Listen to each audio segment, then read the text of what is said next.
Hi everyone, स्वागत है आप सभी बच्चों का इस वीडियो में। और आज के इस वीडियो में हम बात करने वाले हैं साइंस के बारे में। जैसे कि आप सभी लोगों को पता है, आपको जो नेक्स्ट एग्जाम है वो है आपका साइंस का, है ना। इंग्लिश हो चुका है, आई होप अच्छा गया होगा। नहीं अच्छा गया तो कोई नहीं बेटा, अब साइंस का एग्जाम है, इसमें अच्छी तरीके से आपको मेहनत करनी है, ठीक है।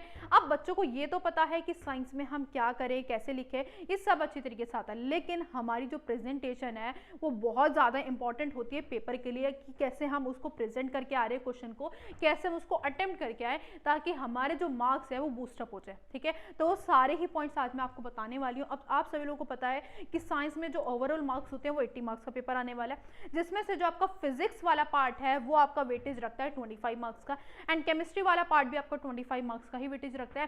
लेकिन अगर हम बात करें बायोलॉजी की, वो आपका रखता है 30 मार्क्स का, ठीक है। तो ये था आपका। अब देखते हैं कितने क्वेश्चन आते हैं, कितना आपको टाइम मिलता है, वो सारी चीजें डिस्कस करते हैं। आ जाइए।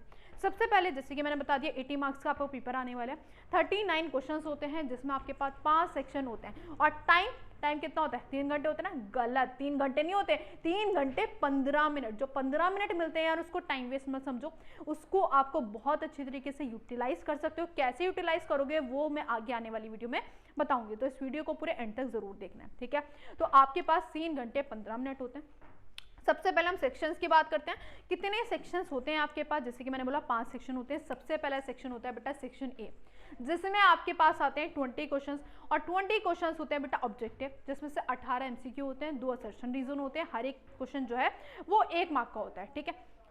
अब ये तो होता नहीं है कि इसमें कि अगर हम आधा लिख के आ जाए तो हमें आधा मार्क्स मिल जाएगा, ऐसा तो बिल्कुल भी नहीं होता।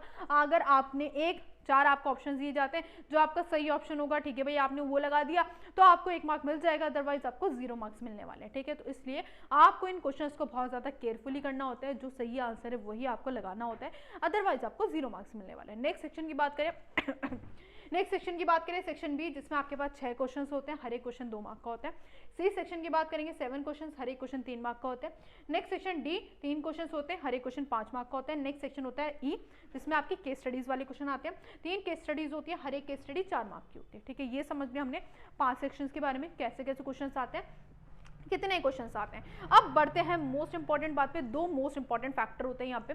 सबसे पहली बात प्रेजेंटेशन, ठीक है। नेक्स्ट होता है टाइम मैनेजमेंट। दोनों ही चीज़ों के आज मैं बारे में बात करने वाली हूँ। सबसे पहले हम बात करते हैं मोस्ट इंपॉर्टेंट चीज़, प्रेजेंटेशन, क्योंकि आप जो आंसर शीट में लिख के आओगे यार, वही आपका वही चेक करने वाला है। वो आपको दिमाग में नहीं पढ़ने वाला कि आपके दिमाग में कितनी चीज़ें भरी हुई है, कितनी चीज़ें भरी हुई नहीं है, मतलब कितना आपको आता है, कितना नहीं आता है। वो सिर्फ आपके आंसर शीट को ही देख के आपको स्कोर देने वाला है, अदरवाइज वो आपको स्कोर नहीं देगा, ठीक है। तो आपको कैसे आप अच्छी तरीके से उसको प्रेजेंट करो, किस तरीके से अच्छी तरीके से उसको प्रेजेंट करो, ताकि आपके जो मार्क्स है वो इंक्रीज हो जाए, वो सारे ही पॉइंट्स मैं आज आपको बताने वाले हूँ। सबसे पहले आंसर शीट में आपको क्या करना है, ब्लू पेन का यूज़ करना है। ज़्यादा पेन या नहीं लेके जाना, हद से हद ब्लैक पेन यूज़ कर लेना अगर आपको क्वेश्चन लिखना हो या आपको अंडरलाइन करना हो कोई वर्ड, अदरवाइज पेंसिल से ही अंडरलाइन कर देना, ठीक है। तो सिर्फ आपको ब्लू पेन का यूज़ करना है, कोई ग्रीन पेन नहीं, कोई सा रेड पेन नहीं, कुछ भी पेन यूज़ नहीं करना, ओनली ब्लू पेन।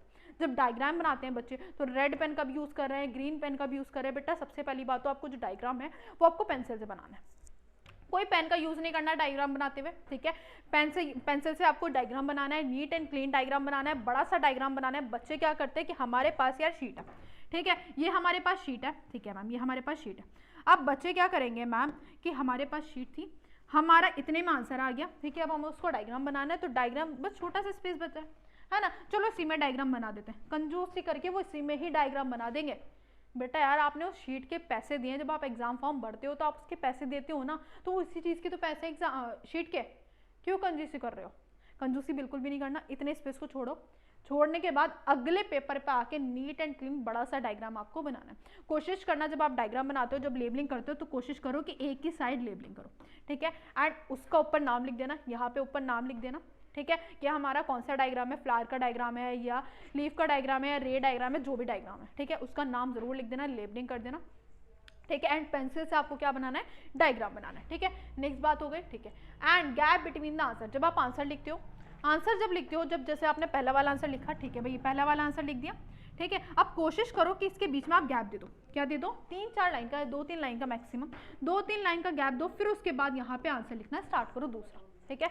और एक और चीज भी आप इसमें एडअप कर सकते हो कि जो आपने आंसर लिख दिया 2-3 लाइन छोड़ दी, उसके बाद आप क्या कर दो, एक मार्जिन खींच दो, यहाँ पे लाइन खींच दो, फिर नेक्स्ट टाइम मतलब नेक्स्ट आंसर लिखना स्टार्ट कर दो। ठीक है, तो इससे पेपर जो है वो आपका नीट एंड क्लीन नजर आता है। ठीक है, जैसे मैं बार बार बोल रही हूँ, पेपर को नीट आंसर शीट दिखानी है। अब ये मत करना कि स्टार्टिंग में बहुत सजा सजा के पेपर लिखे जा रहे हैं एंड लास्ट में कीड़े मकोड़े मचा दिए। बेटा ये मत करना, जो आपका स्टार्टिंग में फ्लो है वही आपका लास्ट तक रहना चाहिए। बस लास्ट में ये कर देना, 15 मिनट अपने छोड़ देना, उसमें जब आप रिवीजन करने बैठो, ठीक है, जो भी आपको पॉइंट को मार्क करना है वो आप उस लास्ट में 15 मिनट में कर लेना, लेकिन जो आपका स्टार्टिंग से फ्लो है वही आपका लास्ट तक रहना चाहिए। और इस फ्लो से करना है कि आपको पूरा पेपर अच्छी तरीके से हो जाए, कुछ भी चीज़ छूटने ना पाए। क्लियर? ठीक है।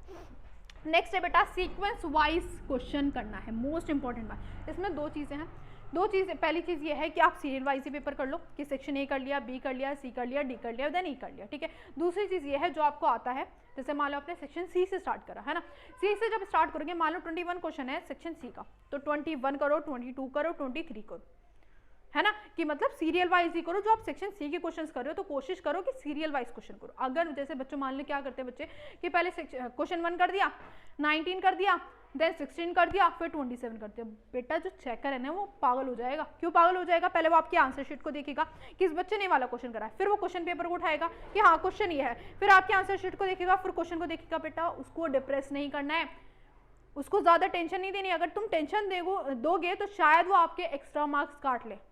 तो उसको पेपर ऐसे दो कि वो इजीली चेक करता चला जाए, उसको कोई भी टेंशन ना हो आपको पेपर को चेक करते टाइम। ठीक है, तो इस तरीके से आपको पेपर करना है। नेक्स्ट बेटा आंसर की लाइन, बच्चे पूछते हैं कि हम पैराग्राफ में करें या मैम क्या करें पॉइंट में आंसर दें। तो बेटा या अगर आपको शॉर्ट नोट बोला जाता है तो आप पैराग्राफ में कर देना।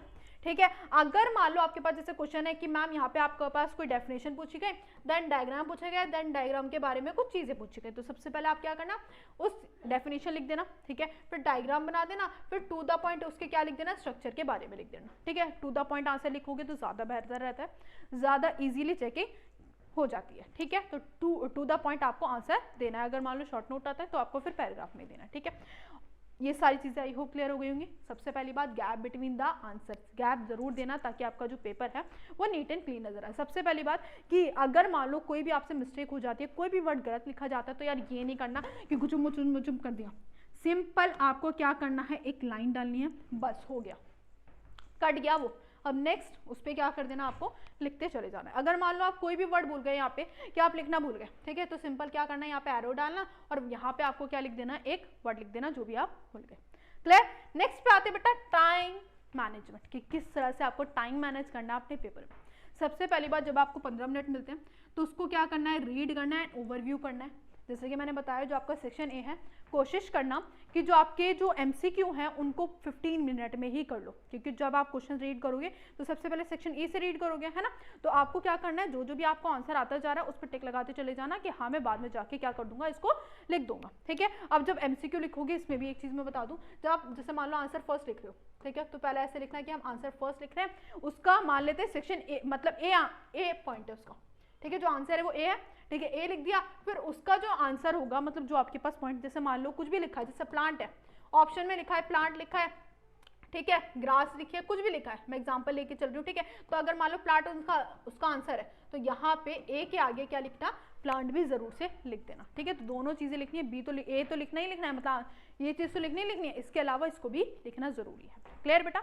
ठीक है, अब जैसे मैंने बोला 15 मिनट में आपको क्या करना है कि सेक्शन ए को भी करते जाना, उसके अलावा जो आपके पास चॉइसेस वाले क्वेश्चन होते हैं, बच्चे क्या करते हैं, जब आप पेपर रीड करने जाते हो, जब क्वेश्चन को अटेम्प्ट करने जाते हो, तो आपके पास जो चॉइसेस वाले क्वेश्चन होते हैं इसमें ये घबरा जाते हैं कि वाला क्वेश्चन भी आता है मुझे, ये वाला भी क्वेश्चन आता है, अब मैं कौन सा करूँ जो मेरे लिए बेहतर है, इसमें टाइम वेस्ट करना स्टार्ट कर देते हैं। बेटा आपको टाइम वेस्ट नहीं करना, उन 15 मिनट में आपको ये सोचना है कि मेरे लिए कौन सा बेटर रहेगा, कि मैं कौन सा करूँ जिससे मेरे ज्यादा मार्क्स आ जाए। ठीक है, तो उनको चॉइसेस वाले क्वेश्चन को पहले ही डिसाइड कर लेना कि मुझे कौन सा क्वेश्चन अटेम्प्ट करना है। क्लियर? ठीक है, यूटिलाइज योर 15 मिनट मैंने बता दिया। रिविजन आपके लास्ट में 15 मिनट छोड़ देना, उसमें आपको रिवीजन करनी है, जो भी आपके इंपॉर्टेंट पॉइंट होते हैं उनको मार्क करने का काम सिर्फ आपको लास्ट के 15 मिनट में करना है, ज्यादा टाइम बर्बाद नहीं करना है।